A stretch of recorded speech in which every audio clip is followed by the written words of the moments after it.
What are the best upper and lower boundaries for grid trading? Imagine you're setting up a fishing net in a pond. If the net is too narrow, you miss many fish. If it's too wide, you catch unwanted debris. The same idea applies to grid trading in crypto. The upper and lower boundaries are like the edges of your net, defining where your trading bot will buy and sell.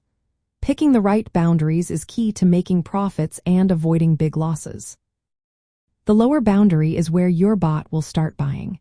It should be set just below recent support levels or a bit below the current price. The upper boundary is where it will sell, placed near resistance levels or slightly above the current price. If the price moves outside these limits, the bot might pause trading or stop altogether until you readjust. In a market that moves sideways or stays within a narrow range, boundaries should cover typical price swings. Usually, a range of about 15 to 25% of the asset's price works well. For example, if Bitcoin trades between $35,000 and $42,000, setting the lower boundary near $35,000 and the upper near $42,000 makes sense. When the market is trending upward, you want wider boundaries, maybe 25 to 40% of the current price. The range should be skewed toward the trend direction, with more space above the current price to catch upward moves. For volatile altcoins without clear support or resistance levels, using volatility indicators like the average true range or Bollinger bands help set dynamic boundaries that adapt to sudden price swings. You can also use technical analysis to find support and resistance levels from past price charts. These levels give realistic limits for your grid. Volatility tools like Bollinger bands or the average true range help you set a range that reflects recent market activity. For stable or sideways markets, a fixed percentage range around the current price, like plus or minus 10 to 15%, can work but needs regular updates.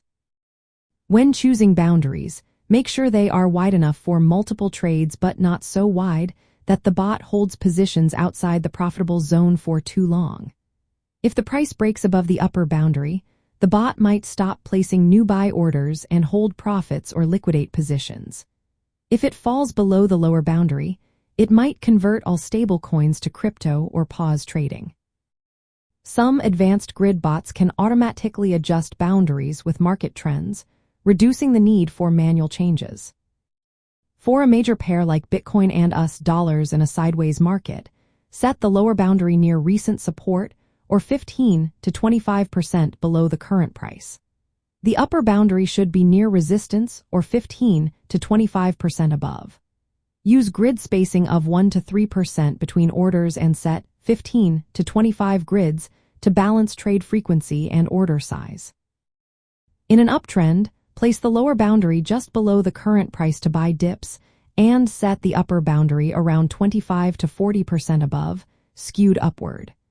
Use grid spacing of 2 to 4% to avoid too many small trades. In short, the best upper and lower boundaries depend on the market environment and the asset's behavior. Use technical support and resistance levels or volatility indicators to set realistic ranges. Covering a sensible price zone allows the bot to make multiple trades without exposing you to unnecessary risk from sudden price breakouts.